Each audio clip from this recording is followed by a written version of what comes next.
শুভ দুপুর বন্ধুরা, কেমন আছেন? আজকে লাঞ্চে আছে আমাদের ওলের ডালনা। ওলের ডালনা করার জন্য ওলটাকে আমি 50% সেদ্ধ করে রেখেছি। এবার তেলে ভালোভাবে ওলটাকে একটু ভেজে নিতে হবে, বেশ লাল করে কষিয়ে ভেজে নেব। ভাজার সময় একটু স্লাইট নুন আর হলুদ দিয়েছি। এবার ওলটাকে ভালোভাবে লাল করে ভেজে আমি তুলে নিচ্ছি। ভাজা হয়ে গেছে।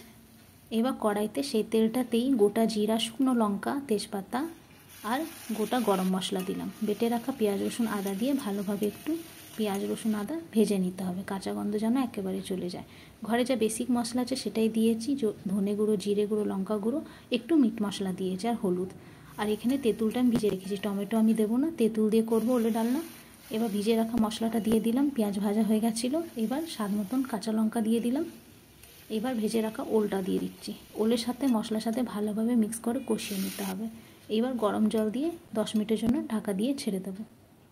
স্বাদ মতো নুন দিয়ে দিচ্ছি। এবার ঢাকাটা খুলে দেখে নিচ্ছি, ওলটা একেবারে পুরোটা সেদ্ধ হয়ে গেছে। এইবার আমি তেঁতুলে কাফটা দেবো। আপনারা চাইলে একটু গরম মশলাও দিতে পারেন। তেঁতুলে কাফটা আমি পরে দিই, যদি প্রথমে দেবেন তো ওলটা সেদ্ধ হবে না। স্বাদটা ব্যালেন্স করার জন্য একটু চিনি দিলাম। ওলে ডালনা রেডি আছে খাওয়ার জন্য। তো কেমন লাগলো এই ওলে ডালনা রেসিপি নিশ্চয়ই কমেন্টস করে একবার জানাবেন। যদি আরও ভালো লেগে থাকে তো একটা শেয়ার আর ফলো করে দেবেন। ধন্যবাদ।